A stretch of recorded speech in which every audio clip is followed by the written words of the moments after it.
Bismillahirrahmanirrahim. Wabihi nasta'in wassalatu wassalamu ala rasulillah wa ala alihi wa sahbihi wa man tabi'ahum bi ihsanin ila yaumiddin amma ba'd. Allahumma arhamna bitarkil ma'asi abadan ma abqaitana warhamna natakallafa ma la ya'nina warzuqna husnan nazar bima yurdika anna bi rahmatika ya arhamar rahimin. اللهم افتح علينا حكمتك وانشر علينا من خزائن رحمتك يا أرحم الراحمين. Wassalamualaikum warahmatullahi wabarakatuh. Sidang hadirin yang dikasihi, yang dirahmati oleh Allah Subhanahu wa taala sekalian. Alhamdulillah, walaupun subuh ni lebih awal sekarang ni 5.47, 46 sekarang. Bukan mudah untuk mari sembahyang subuh ni. Walaupun dia buat subuh, kalau berlaku subuh pukul 7 sekalipun, kalau tidak dibuka hati, maka tak sampai di sini. Tapi kita semua insya-Allah, Allah bagi istiqamah untuk kita sampai di sini walau seawal mana subuh sekalipun. Sebab itulah subuh ini satu harga yang sangat besar. Terutama sekali kalau kita tunaikan solat secara berjemaah. Sebagaimana dalam hadis mengatakan bahawa barang siapa yang solat subuh secara berjemaah, maka pahalanya seolah-olah mereka telah dikurniakan melakukan ibadat seluruh pada waktu malam. Jadi moga-moga dengan umur kita yang singkat ini, Allah bagi peluang kepada kita untuk lakukan ibadat sebaik mungkin dan diberi kekuatan untuk istiqamah dalam keadaan ini sehingga akhir hayat kita insya-Allah. Tentu yang dikasihi, yang dirahmati Allah sekalian. Dan sebelum kita masuk kepada kisah Nabi Nuh AS, bagaimana yang saya berhenti pada kisah Nabi Adam AS. Apabila inna Adama lamma hadarahul mautu qala li banihi anna baniya inni ashtahi min thamaril jannati fathahabu yatlubuna lah. Apabila saat Nabi Adam AS sampai pada, orang kata dalam keadaan yang sangat tua, sakit. Orang kata kalau tengok pada tubuh badan dia ni, dah tiba masanya untuk dia pergi. Maka ketika itu dia meminta dengan anak-anak dia. Dia kata, "Ai bani, wahai anak-anak aku, inni ashtahi min samaril jannah." Dia minta barang pelik. Ketika nak mati ni minta barang pelik. Tapi anak-anak dia sayang kepada ayah dia, ikhtiar juga untuk dapatkan. Dia kata, "Inni ashtahi min samaril jannah," kata Nabi Adam. Dia kata, aku teringin sangat nak makan buah daripada buah-buahan daripada syurga. Mana nak cari buah daripada syurga duduk atas muka bumi? Dan hadis ini bukan hadis calang. Hadis diriwayatkan Hakim daripada Al-Mustadrak Al-Hakim. Dia kata, wahai anak-anak aku nak sangat-sangat makan buah daripada buah syurga.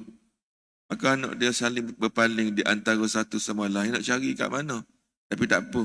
Disebabkan anak nak, ayah nak juga, mereka berpecah di antara satu sama lain pergi cari di mana nak dapatkan buah syurga. Fastaqbalatum al-malaikah. Tiba-tiba di dalam perjalanan mereka, dan mereka tak kenal, ada dua orang lelaki tanya kepada anak Nabi Adam, "Mu nak pergi mana Melaka ni?" Dia kata, "Ayah kami dalam keadaan tenat nak makan buah daripada syurga," katanya. Apa cerita anak Nabi Adam tadi. Tapi anak-anak tak kenal dua lelaki itu siapa. Dua lelaki itu adalah malaikat. Malaikat maut salah seorangnya, wa ma'ahum akfanuhu wa hunutuhu. Dan di tangan dua malaikat tadi telah bawa kelengkapan kafan, wa ma'ahum al-fu'us wal masahi wal makatil. Dan di tangan dua malaikat itu juga ada kapak, ada cangkul, ada skop untuk gali kubur. Dulu kita dengar cerita apabila Nabi Adam mati ni, ada burung bergaduh sama dia dan dia gali tanah dan sebagainya. Dan semua perkara tersebut tidak ada nas. Ini cerita yang sebenar daripada hadis yang sahih. Faqalu lahum. Dan dua malaikat yang tidak dikenali oleh anak-anak tadi berkata, wahai anak Nabi Adam, baliklah rumah, tak payah cari tu kerja sia-sia berlaku. Jadi anak Nabi Adam tengok pada dua malaikat dengan rasa pelik. Tapi dia rasa kagum dengan dua lelaki itu bukan calang-calang. Maka maturidu wa matatlubun, dan mustahil mu akan dapat gapo ayah mu minta tu. Faqalu abuna mari wastahi, dia kata, irji'u faqad qada abukum. Dua lelaki itu jawab lagi, wahai anak-anak Adam, ayahmu tu sebenarnya dah sampai masa dia nak pergi. Mana nak mati. Faja'u. Maka tunjukkan kepada kami mana rumahmu. Malaikat tahu dah rumah dia mana tapi tak nak zahirkan siapa diri dia sebenar. Dia kata apabila siapa falamma ra'atuhum Hawa arafatuhum falazat bi adami faqala laha ilaiki anni fa inni innama utitu min qablik fa khalli baini wa bainal malaika rabbi azza wa jalla. Apabila anak Nabi Adam tak dibawa, dua lelaki tak pergi jumpa dengan, pergi bawa balik ke rumah, tiba-tiba ketuk pintu, Hawa buka, isteri Nabi Adam buka. Apabila Hawa tengok pada dua lelaki tadi, terus dia pergi lari. Pergi sembunyi adik belakang badan suami dia. Suami tanya, kenapa? Enggak, Hawa sempat duduk tanah syurga dulu. Dia kenal dua ni siapa. Dia tengok, wahai suamiku, telah datang malaikat maut dan seorang malaikat yang lain. Anak dia tak kenal, awak kenal sebab dia sempat duduk dalam syurga. Maka Nabi Adam kata, wahai isteriku, beredar kamu daripada badanku. Tak sembunyi tadi, dia suruh isteri jauhkan daripada dia. Dia kata, dekatkan dua orang tadi kepada diriku. Mana Adam tengok dua tu, dia tahu dah. Allah Subhanahu Wa Taala telah utus dua malaikat ini untuk cabut nyawa. Maka ketika itu tidak dicerita panjang, maka Allah Subhanahu Wa Taala dengan izin Allah, maka malaikat ini telah mencabut nyawa Nabi Adam alaihissalam. Maka wafatlah Nabi Adam. Maka di saat itulah dua malaikat tadi telah membuat skop skop cangkul dan sebagainya tadi, dan dia uruskan jenazah Nabi Adam satu persatu. Maka anak dia tengok dengan sangat pelik. Sampai kesudah mak dia tak cerita siapa dua lelaki ni. Maka ketika itu dia ayah dia, Nabi Adam mandinya macam mana, nak kafan macam mana, nak solat macam mana, sehinggalah gali kubur dalam panjang pendeknya macam mana, dan dimasuk dalam liang lahat dan sebagainya, dan dikambuskan balik. Kemudian dia buat apa? Maka ketika itu, ya bani Adam hadhihi sunnatukum. Wahai anak-anak Adam, lagu inilah cara nak menguruskan jenazah yang sebenar.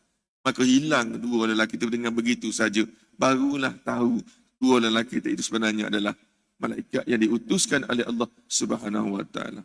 Dan tuan yang dikasihi, yang dirahmati oleh Allah Subhanahu Wa Taala, kita manusia ni jahil, tidak tahu apa-apa pun nak buat.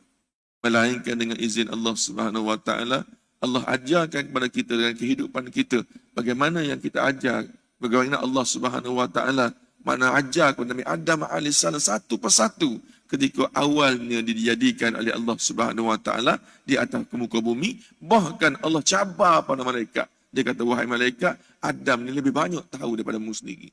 Nak beritahu kepada kita, baik manusia, baik malaikat dan seumpamanya, kalau tidak diajar oleh Allah Subhanahu Wa Taala, maka kita tidak tahu apa-apa sekalipun. Dan tuan yang dikasihi, yang dirahmati oleh Allah Subhanahu Wa Taala sekalian, tamatlah cerita Nabi Adam alaihissalam. Setakat tu tidak ada maknanya hadis-hadis yang jelas menyatakan apa yang berlaku selepas daripada kewafatan Nabi Adam, siapanya diketua, siapa yang ganti ayah dia sebagainya. Tidak ada dalil-dalil yang jelas. Jadi hari ini kita banyak dengar cerita-cerita, banyak baca buku, maknanya dia tambah begitu begini untuk menyedapkan cerita. Kita kena ingat bahawa kisah-kisah para nabi ini benda yang berlaku sebelum zaman Nabi Muhammad sallallahu alaihi wasallam. Sebab itulah hatta kalau ada hadis yang bersifat mursal, ada sahabat mengatakan begini-begini berlaku di zaman-zaman sebelum ni, tidak ada perkataan Nabi, maka ia juga kebanyakan kepada ulama kata tidak boleh berpegang kepada kenyataan tersebut walaupun daripada sahabat. Sebabnya benda yang berlaku di alam ghaib, yang berlaku selepas daripada itu. Tetapi kalau kata-kata sahabat yang berlaku, perkara yang berlaku di zaman Rasulullah dan selepasnya, maka kata-kata sahabat itu dianggap sebagai sunnah juga. Sebab Nabi pernah kata, fa'alaikum bisunnati, maka kamu kena ikut sunnah aku, wa sunnatu khulafa ar-rasyidin, dan kamu kena ikut mana-mana sahabat aku, terutama 4 sahabat tadi buat, maka itulah yang aku suka. Ini benda yang berlaku zaman Nabi dan selepas. Tapi kalau berlaku sebelumnya, maka wajib kita berpegang kepada Allah dan wajib kita berpegang kepada hadis Rasulullah sallallahu alaihi wasallam. Malam ni, pagi ni kita akan masuk kisah yang kedua. Selepas kisah ni agak lama juga kita bercerita tentang Nabi Adam alaihissalam, bagaimana dia diciptakan, bagaimana dia dimasuk surga, bagaimana Hawa diciptakan, bagaimana selepas daripada syaitan telah menghasut Nabi Adam dan akhirnya Nabi Adam alaihissalam telah dikeluarkan dari syurga. Dan sebagai kesimpulan saya nak sebut di sini sekali lagi sebelum masuk kisah Nabi Nuh ini, kita nak beritahu bahawa sememangnya Allah Subhanahu Wa Taala ciptakan dunia ini adalah untuk Adam. Sebabnya wa iz qulna lil malaikati inni ja'ilun fil ardi khalifah qalu ataj'alu man yufsidu fiha wa yasfiku ad-dima wa nahnu nusabbihu bihamdik wa nuqaddisu lak qala inni a'lamu ma la ta'lamun. Bukti dialog Allah Subhanahu Wa Taala dengan para malaikat, sememangnya Allah nak jadikan Adam ni khalifah di atas muka bumi. Dan Allah tidak sebut bahawa Nabi Adam ni akan selama-lamanya berada dalam syurga. Sebab itulah maknanya apabila di atas muka bumi, Allah nak ajar kepada Adam AS, siapakah musuh utama kamu? Maka jawabnya adalah Iblis laknatullah alaih. Jadi maknanya kadang-kadang kita kata, kenapalah Adam pergi makan buah larangan tu. Kalau tak kerana dia makan buah tersebut, kita tak payah mari sembahyang subuh. Duduk dalam syukur ni. Seronok je kan. Tak payah puasa, tak payah zakat dan sebagainya. Sebenarnya tidak. Buah yang larangan yang disebut dalam syurga tadi hanya asbab musabab nak turunkan Adam AS di atas muka dunia. Wallahu a'lam bissawab. Tuan-tuan yang dikasihi, yang dirahmati oleh Allah Subhanahu Wa Taala sekalian, maka jelas di sini menunjukkan bahawa syaitan ini merupakan musuh yang paling utama. Dan dialah antaranya penyebab dan dialah yang telah dizahirkan oleh Allah Subhanahu Wa Taala musuh kita yang paling utama. Tuan-tuan yang dikasihi, yang dirahmati oleh Allah Subhanahu Wa Taala. Sekarang kita masuk kisah selepas dia lahir, selepas Adam AS, maka Nabi dan juga Rasul selepas daripada itu namanya adalah Nuh AS. Sebagaimana kita maklum, kita ada 5 Nabi Ulul Azmi kita. Dan salah seorang Nabi Ulul Azmi kita adalah Nabi Nuh AS. Nuh dan juga Musa, Isa, Ibrahim dan juga Nabi Muhammad SAW. Dan kelima-lima Nabi ini adalah Nabi Ulul Azmi. Kalau kita sebut sebagai Nabi Ulul Azmi, kita belajar di sekolah dulu, anak-anak kita kadang-kadang lebih hafal daripada kita. Sebab apa 5 ini disebut, digelar sebagai Nabi Ulul Azmi? Sebabnya kelima-lima Nabi ini ujiannya sangat luar biasa berbandingan Nabi-Nabi sebelumnya. Dan banyaklah kisah-kisah Nabi Nuh ini telah dinyatakan di dalam Al-Quran. Sehingga 28 surah yang menceritakan tentang Nabi Nuh AS ini, termasuklah surah khusus untuk Nuh. Namanya surah Nuh, juzuk yang ke-29. Nah, Nabi Nuh, dia kata Nuh AS Nabi wa Rasul. Nabi Nuh ini adalah Nabi dan juga Rasul. Arsalahullahu ila qaumihi, yang mana telah diutuskan untuk kaumnya. Waqad warada Nuh AS fil Quran Al-Karim. Allah Subhanahu Wa Taala sebut nama Nuh tu di dalam Al-Quran sebanyak salasan wa arba'ina marrah. Sebanyak 43 kali Allah Subhanahu Wa Taala sebut Nabi Nuh AS di dalam Al-Quran. Jadi nak menunjuk pada kita bahawa Nabi Nuh ini bukannya calang-calang. Nah, sebab itulah di dalam Al-Quran kita pecahkan Al-Quran kepada 2 bahagian. Satu dipanggil ayat Madaniyah, yang kedua dipanggil ayat Makkiyah. Dan ayat yang menceritakan tentang Nabi Nuh AS ni boleh katakan hampir 100% duduk di dalam surah Al-Makkiyah. Surah Makkiyah ni, kalau banding surah Madaniyah ni, kalau kita mengaji bab ulumul Quran, surah Makkiyah ni surah yang sangat tegas. Sangat tegas. Allah ceritakan tentang azab, Allah ceritakan tentang bala, Allah ceritakan ujian-ujian yang sangat menggerungkan kalau kita dengar. Berbeza dengan surah Al-Madaniyah, ayatnya sangat ayatnya lembut, ayatnya memuji-muji dan sebagainya. Ini menunjukkan kisah Nabi Adam ini banyak benda yang boleh kita pegang, yang mana untuk jadi dalam kehidupan kita ini. Cuma di sini saya nak sebut sikit 2-3 perkara. Sebabnya kita ni kalau bab cerita, banyak kita suka tokok tambah. Suka tokok tambah.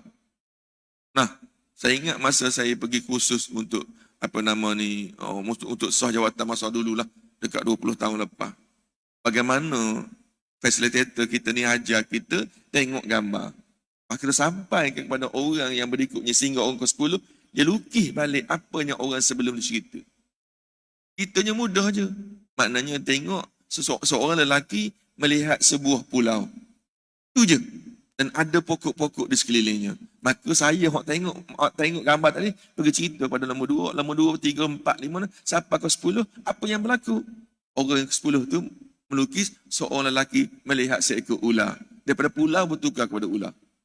Jadi nak beritahu kepada kita, ramai di kalangan kita justru cerita mengenai para nabi dan orang soleh ni, dia suka buat tokok tambah, dinamakan sebagai Israiliyat.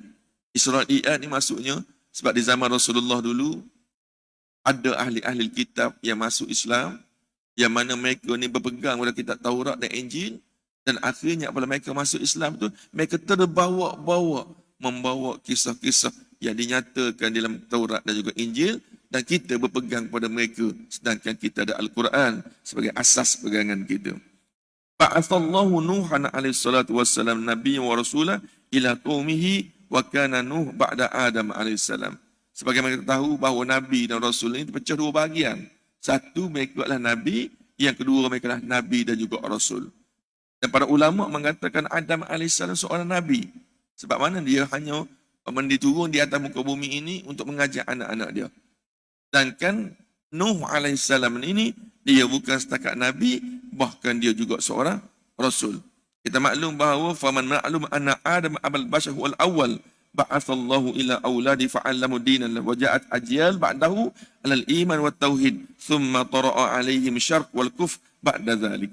Dia kata wa tamak syaitan min aghwa wa adla wa ajyal fa dhahara fihim syirk bihi wa ibadatul asnam. Kita maklum bahawa bagaimana Allah Subhanahu wa taala ciptakan Nabi Adam alaihissalam dan bagaimana diutus diturun di atas muka bumi disebabkan dihasut oleh syaitan dan sebagainya. Fa ba'asallahu Nuhan alaihi nabiyyan wa rasula ya'dul kufran musyrikin ila iman tauhid. Ada yang mengatakan bahawa maklum Nabi Nuh alaihissalam ini telah diutuskan oleh Allah Subhanahu wa taala disebabkan ketika itu telah jelas amat sangat kekufuran yang telah dilakukan oleh anak cucu cicit Nabi Adam alaihissalam. Sebab tu Allah turunkan diturunkan Nuh alaihissalam. Kita maklum bahawa ada pandangan mengatakan bahawa jarak di antara Nabi Nuh dan juga Nabi Adam alaihissalam ni ada mengatakan dia adalah 100 tahun, ada juga mengatakan selama 1000 tahun. Namun pandangan ini tidak disokong oleh mana-mana pandangan. Sebabnya dia kita kata annal muddah zamaniyah baina Adam wa Nuh alaihissalam fahuna riwayatu mauqufah ala Ibnu Abbas. Ni saya cerita mukadimah tadi. Tahaddaduha bi annaha asyratul qurun. Dia kata ada banyak pandangan menyatakan bahawa berapa jarak di antara Adam dan Nuh alaihissalam. Ada yang mengatakan 100 tahun dan ada yang mengatakan 1000 tahun. Dan diwayatkan oleh Ibnu Abbas radhiyallahu anhuma tahadduruha bi annaha asyratu qurun. Ada setengah perawi mengatakan, Ibnu Abbas menyatakan bahawa jarak di antara Adam AS dengan Nuh AS ini adalah selama 1000 tahun. Tetapi pandangan ini hanya terhenti dekat Abdullah Ibnu Abbas. Dan tidak dinyatakan di manakah Ibnu Abbas mengambil pandangan ini. Kalau dia kata daripada Abdullah Ibn Abbas, daripada Rasulullah SAW, tak apa. Ini tidak. Ibnu Abbas tu menyatakan. Sedangkan perkara ini perkara yang gaib. Berlaku di zaman sebelum Rasulullah. Kalau selepas Rasulullah, mungkin kalau Ibnu Abbas mengatakan, tak sebut nama Nabi. Mungkin Ibnu Abbas dengar daripada Nabi. Ini perkara yang selepas. Yang sebelum. Maka perkara tersebut mengikut riwayat para ulama mengatakan bahawa lebih baiklah kita henti setakat tu je. Tak payah nak cerita lebih-lebih. Dalam Quran, dalam hadis, tidak menyatakan berapa jarak di antara Adam dengan Nuh. Tak payahlah kita pandai-pandai nak tokok tambah. Tak payah. Jadi sebab apa? Kita bukan nak tahu jarak lama mana. Kita bukan nak tahu lama mana dia merintah, lama mana dia dakwah, lama mana anak dia berapa, bilangan berapa, nama apa tu tak penting. Yang kita nak tahu adalah apa yang disampaikan. Apakah pengajaran yang dapat kita tahu daripada dia. Macam kita lah. Kalau kita nak pergi ke Johor, dia kata jangan pergi ikut jalan sana, pergi ikut jalan satu lagi. Sebab apa? Jam teruk. Sebab apa jam teruk? Ada aksiden. Kita tak tanya dah siapa aksiden, kereta warna apa, kereta jenis apa aksiden. Yang tahu jam sebab apa aksiden. Cukup setakat tu. Kita tahu setakat tu je. Maka kita berpusing ikut jalan lain. Begitu juga dengan kisah para Nabi dan Rasul ni. Mana-mana yang dicerita oleh Allah, mana yang dicerita oleh Nabi, kita ambil. Hak mana tak ada cerita, tak payah tokok tambah. Yang kita nak tahu bukan cerita tu semata-mata. Kita nak tahu adalah pengajaran daripada cerita tersebut. Wallahu a'lam bissawab. Kita maklum bahawa apabila ditanya lama manakah Adam Nuh alaihissalam ni jadi nabi, kita tahu makna Nuh ni antara umurnya nabi yang paling panjang. Tapi sebenarnya kita sebut dulu mukadimah kisah Nabi Adam dulu. Nabi-nabi dulu bukan setakat umur, jasad dia panjang. Kita dah kira dulu jarak apa ni tingginya Nabi Adam alaihissalam ni daripada sah pertama ni sehingga dekat dengan kemah ujung sana. Kalau ikut bilangan sebagaimana disebut dalam hadis. Tinggi tak tingginya. Dan umur mereka juga panjang. Tak sama dengan umur kita. Sehingga dalam Quran sebut walaqad arsalna Nuhan ila qaumihi falabitha fihim alfasanatin illa khamsina ama. Surah Al-Ankabut ada menyatakan bahawa Nabi Nuh ini dia dakwah orang siang dan malam. Selama mana? Selama 1000 tahun tolak 50. Al-Quran sebut begitu. Maknanya 950 tahun panjangnya umur Nabi Nuh alaihissalam. Maknanya 950 tahun tu dia dakwah saja. Umur tak kira lagi. Maknanya lebih daripada itu. Jadi sebab itulah apabila ditanya oleh seorang sahabat tentang umur kita. Nah, dia kata seorang sahabat bertanya, ya Rasulullah, kita tengok dalam Al-Quran umur Nabi dahulu panjang. Umat-umat dua umur dia panjang. Bagaimana pula dengan umur umat-umatmu ni pula? Tanya seorang sahabat. Nah, maka Nabi kata, umur kita semua ni, umur umat aku ni, di antara 60 hingga 70. Hak tu, hak paling panjang.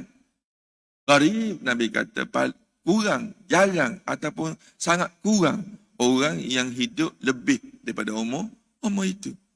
Maknanya kalau kita boleh hidup, umur 60 tu, ya Allah anugerah. Tapi kalau lepas 70, kita boleh hidup lagi. Maka tunggulah. Kalaulah kita tidak lakukan yang terbaik, maka semua akan dititip, semua akan ditengok, semua akan disoal oleh Allah Subhanahu Wa Taala. Lepas tu apabila kita masuk umur 60, dan kita kena tengok banyak-banyak dah. Lepas tu bukan 60, umur 40, umur 45, semua ada hadis. Umur 50, ada hadis yang menceritakan keadaan kita. Malangnya umur kita pergi ke senja-senja, dekat 60, umur masih lagi tak kenal masjid, masih lagi solat, mana lebih kurang baca Quran pun tak berapa nak betul. Semangat untuk kita baca Al-Quran, semangat untuk belajar agama pun kurang lagi. Maka tak boleh buat apalah. Perkara tersebut telah pun dinyatakan sendiri oleh Rasulullah sallallahu alaihi wasallam. Tuan-tuan yang dikasihi, yang dirahmati oleh Allah Subhanahu wa taala sekalian. Kaifa in harafan nas ilal kufr? Kita tahu Allah Subhanahu wa taala cerita banyak. Bagaimana dalam surah Al-Ankabut, wa qaruna wa fir'auna wa haman wa laqad ja'ahum Musa bil bayyinat fastakbaru fil ardi wa ma kanu sabiqin. Bagaimana Allah hancurkan Firaun, bagaimana Allah hancurkan Qarun, bagaimana Allah hancurkan Haman. Apabila Nabi Musa alaihissalam datang dakwah kepada mereka, mereka engkar, mereka takabur, maka Allah hancurkan mereka ni semua sekaligus. Bagaimana cara Allah hancurkan? Ada Allah hancurkan dengan air, adakah Allah hancurkan dengan cara menenggelamkan bumi, ada Allah hancurkan dengan angin yang begitu kuat, ada Allah hancurkan dengan tampikkan dengan suara sehingga matikan manusia. Ini semua dinyatakan dalam surah Al-Ankabut. Begitu juga kisah Nabi Nuh alaihissalam ini, yang mana Allah hancurkan kaum Nabi Nuh ni dengan air. Dengan air. Jadi kita, walaupun kita nampak fenomena dunia hari ini, yang mana berlakunya hujan, berlakunya banjir, sebenarnya bagi orang yang memikirkan keadaan begitu, pusing, takut-takut, itu salah satu daripada kecil yang Allah utuskan kepada kita disebabkan dosa-dosa kita. Sebab dia sebut sini, bagaimana Allah hancurkan Nuh dan juga kaum-kaum selepas daripada itu adalah disebabkan dosa-dosa mereka. Tapi apabila Allah hancurkan kita, Allah hancurkan disebabkan dosa-dosa setengah pihak, maka orang-orang yang baik juga akan terkena sekali. Inna awwalad dini ala wajil ardu wal iman wal Islam. Ini yang disebut bagaimana antara para nabi dan para rasul dulu.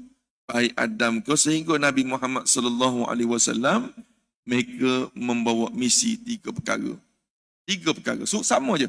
Nabi dulu ke Nabi sekarang, ke Nabi dulu hingga Nabi Muhammad, dia akan bawa tiga benda ni. Tiga benda ni. Pertama, mereka akan bawa misi untuk akidah. Yang kedua, mereka bawa misi tentang syariat. Yang ketiga adalah untuk akhlak. Cuma beza di antara Nabi-Nabi dulu hingga Nabi Muhammad ni, hanya satu benda saja. Berkaitan dengan syariat.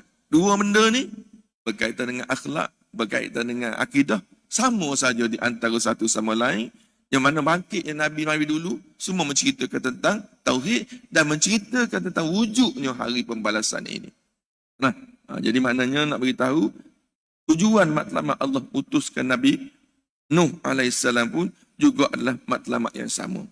Sebagaimana firman Allah Subhanahu wa taala, "Kana an-nasu ummatan wahidah, faba'athallahu an-nabiyina mubasysyirin wa mundzirin wa anzala ma'ahumul kitaba bil haqq liyahkuma bainan nas bima ikhtalafu fi." Ini jelas Allah sebut dalam Al-Quran surah Al-Baqarah ayat 213.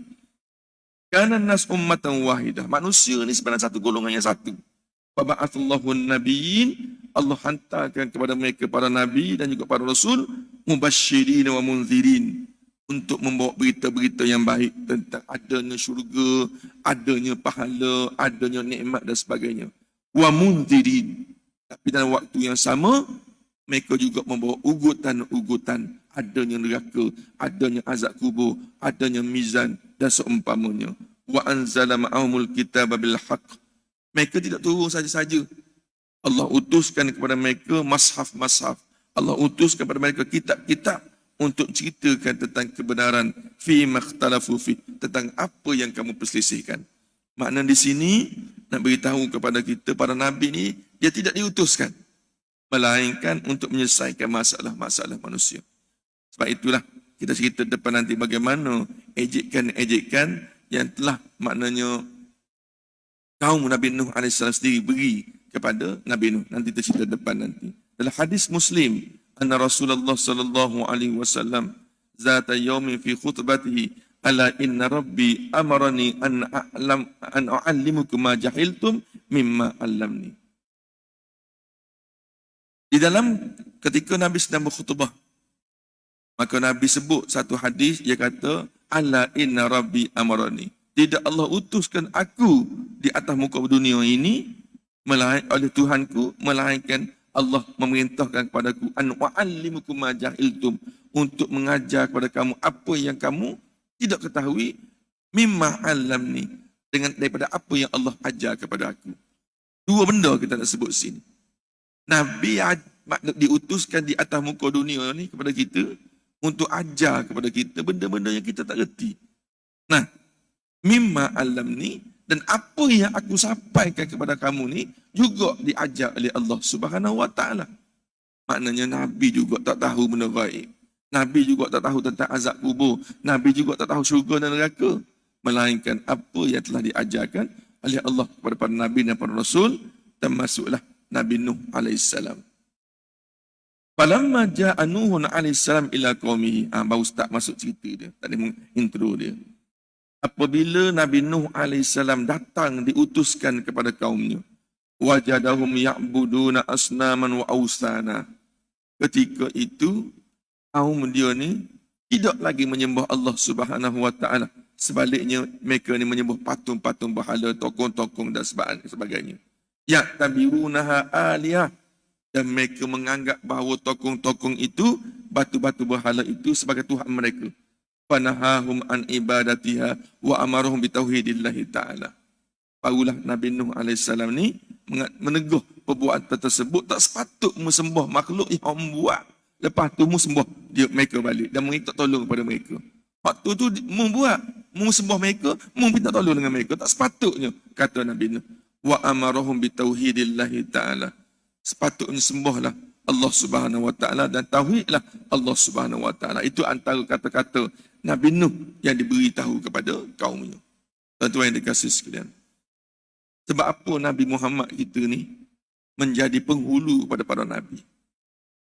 Sebab Nabi kita ni tidak ada istilah orang kata kecewa di dalam menyampaikan dakwah. Tak penuh Nabi kita ni putus asa. Tak penuh Nabi kita ni doa benda-benda yang melibatkan Allah Subhanahu Wa Taala turun bala kepada kaum ni. Tak ada. Cari dalam Nahman tak jumpa. Sehingga kalau kita dengar banyak kali ustaz-ustaz kita berceramah. Bagaimana penduduk Taif melemparkan batu sehingga dalam riwayat mengatakan bahawa dalam selipar Nabi itu bertakung dengan darah Nabi. Bertakung. Maknanya selipar Nabi, kalau selipar ni luah macam ni, Nabi tu tapak kaki dia tu berenang dengan darah. Teruknya kaum dia layan. Bukan orang lain tu anak beranak dia belaka di Taif tu. Bukan setakat tak terima, bahkan lempar dengan batu. Lebih teruk daripada apa yang penduduk Mekah buat. Itulah betul. Malaikat mari jumpa Nabi. Wahai Nabi, memperintah kepada aku Nabi. Kalau mu nak suruh aku akak bukit yang besar tu, pak atas kepala Taif. Suruhlah aku buat. Aku akan buat. Tapi Nabi buat tak tahu. Baliknya Nabi mengaku kepada Allah. Ya Allah, ini semualah disebabkan dosa aku, disebabkan kelemahan aku. Bukan disebabkan salah aku, menyebabkan mereka tidak ikut apa yang aku sampaikan. Maka ya Allah, Allahumma hdi qaumi fa innahum la ya'lamu. Bagilah hidayah kepada mereka. Mereka gulungan tak tahu. Kena kita lagu mana? Malaikat mari kata, wahai simpulan, mu perintah aku ni nampak bukit tu. Satu juga. Kita minta satu ke? Tak boleh 10. Nabi tak. Nabi Muhammad kita. Tapi apa yang berlaku pada Nabi Nuh ni, ujung sekali. Dia dah tak tahan. Dia tak tahan. Ketika itulah dia berdoa kepada Allah Subhanahu Wa Taala. Satu doa dia kata, wa qala nuhu rabbi innahum asawni wattaba'u man lam yazidhu maluhu wa waladuhu illa khasara. Nabi Nuh dah tak menzahirkan keadaan kecewa dia. Ya Allah, qala nuhu rabbi innahum asawni. Ya Allah, kau aku ni aku tak boleh buat gapo dah. Dia ni banyak sangat derhaka kepada aku. Tak ikut apa yang aku cakap dan derhaka padamu, ya Allah. Wattaba'u man lam yazidhu maluhu waladuhu illa khasara. Dan mereka sanggup mengikut benda-benda yang lain, tokoh-tokoh mereka, patung-patung berhala mereka, sedangkan benda tersebut tidak menguntungkan mereka, sebaliknya merugikan mereka. Dalam ayat yang terakhir yang Nabi Nuh sebut, wa qala nuhu rabbi la tazar. Ni ayat berantu, panggil ayat berantu. Wa qala nuhu rabbi la tazar alal ardi minal kafirin dayyara. Nabi Nuh kata, ya Allah, ya Tuhanku, mu jangan tinggal lagi lah manusia-manusia di atas muka bumi ni, ya Allah. Kalau mu tinggal mereka sedaya. Dia kata, wa qala nuhu la tazar alal ardi minal kafirin dayyara innaka intazarhum yudillu ibadaka wa la yalu illa fajiran kafara. Kamu tinggal juga manusia di atas muka bumi pun, mereka tetap akan sesat dan mereka tidak akan melahirkan anak-anak yang sesat juga. Masa papikat. Nabi Nuh kata, Allah dengar rintihan Nabi Nuh. Seolah-olah ayat kecewa Nabi Nuh tentang bilangan kaumnya yang masuk kepada Islam ni terlampau sedikit dengan 950 tahun dia berdakwah. Di dalam Nas tidak menyatakan. Dalam cerita banyak kata 80 orang, 83 orang lah kata. Tapi dalam Nas tak ada. Yang pentingnya sangat sedikit hak masuk. Termasuklah anak bini dia sendiri punya kufur. Cuma orang tanya, bagaimana pula dengan ayah dia, mak ayah dia? Adakah mak ayah dia beriman kepada Nuh AS ataupun tidak? Jawapannya, iya. Nah, dia kata, wa qala nuhu rabbi la tazar alal ardi al-kafir dayara innaka intazarhum yudillu ibadaka wa la yalidu illa fajiran kafara. Rabbi ighfirli wa liwalidayya wa liman dakhala baiti mu'minan walil mu'minin wa la tazididz zalimina illa tabara. Dia kata, ujung sekali Nabi Nuh kata, ya Allah, ya Tuhanku, mengampunkanlah dosa kedua ibu bapaku dan mereka-mereka yang bersama-sama aku untuk beriman kepadamu, ya Allah. Nabi Nuh kata gini, menunjukkan bahawa Nabi Nuh minta ampun kepada mak ayah. Kita maklum bahawa kita boleh doa kepada orang yang bukan Islam. Boleh minta. Ya Allah, maknanya sembuhkanlah sahabatku walaupun nama dia Acong. Boleh. Kalaulah katakanlah orang pengamal perawatan Islam, mari jumpa orang tu orang India, anak tak boleh tidur malam, kita pun dia dapat muka kita ustaz, kita baca doa anak dia supaya anak dia ni tak menangis, takut kena rasuk hantu dan sebagainya. Boleh ke tak? Boleh. Tetapi pantangnya satu saja. Kita doa kepada orang yang bukan Islam untuk dapat hidayah, tak apa. Kita doa anak-anak orang bukan Islam, nak menangis, takut masuk hantu sebagainya, tak apa. Tapi satu, jangan sesekali kita doakan kepada mereka. Apa dia? Jangan kita doa keampunan untuk orang yang bukan Islam. Waktu salahnya besar. Waktu salah besar. Sebabnya Nabi Ibrahim telah ditegur oleh Allah Subhanahu Wa Taala sebab suruh ampun ke ayah dia. Ditegur oleh Allah. Nah, Nabi Muhammad sendiri tak minta keampunan daripada Allah untuk Abu Talib. Cuma Allah kurangkan azab Abu Talib. Paling sekurang-kurangnya pakai selipar daripada neraka gelegok otak. Otak paling kurang sekali. Tapi minta ampun kepada orang yang bukan Islam, walaupun saudara kata Nabi pun sekalipun, dia tidak akan minta keampunan kepada mak ayah dia, adik-beradiknya, melainkan untuk orang Islam. Mana ayat Quran tadi, Rabbighfirli wali walidayya waliman dakhala. Ya Allah, mu ampunkan dosa kedua ibu bapaku. Maka hadis ayat Quran itu menunjukkan bahawa ayah atau ibu bapa kepada Nuh AS itu tergolong daripada golongan Islam. Kalau tidak, nescaya Nabi Nuh tidak akan minta keampunan untuk kedua-dua ibu bapanya itu. Kita berhenti setakat ini sudah dulu sebab dah dekat pukul 7 kita hari ini. Jadi kita subuh masa awal. Sebenarnya saya sampai lambat malam tadi. Sampai dekat pukul 1. Pagi kat rumah, tu tidur sekejap tu datang ke sini. Suara pun tak berapa nak ada. Apa yang baik daripada Allah Subhanahu Wa Taala, apa yang kurang itu adalah kelemahan saya sendiri. Bismillahirrahmanirrahim. Ya muallim al-Ibrahim al-hikmata allimna, ya mufahim Sulaiman fahimna fafahamnaha Sulaiman, wa kullan atayna hukma wa ilma sakharna ma'a Dawud al-jibal sabbi wa tayyiba kunna fa'ilin. Ya Rabb Sulaiman, ya Rabb Ibrahim, Musa wa Isa, ya Rabb Muhammad sallallahu alaihi wasallam, akhrijna min dhulumatil jahli wa nisyan bi rahmatika ya arrahimin. Allahumma zidna ilma zukna fahma bi rahmatika ya arrahimin. Allahumma nawwirna bi nuri ilmik wa ab'in nisyan bi rahmatika ya arrahimin. Walhamdulillahi rabbil alamin. Subhanakallahumma hamdik asyhadu an la ilaha illa anta wa astaghfiruka wa atubu ilaik. Wal 'asril insana fi khusr illa lil muslihat wa tawassaw bil haqqi bis sabr. Wassalamu alaikum warahmatullahi wabarakatuh.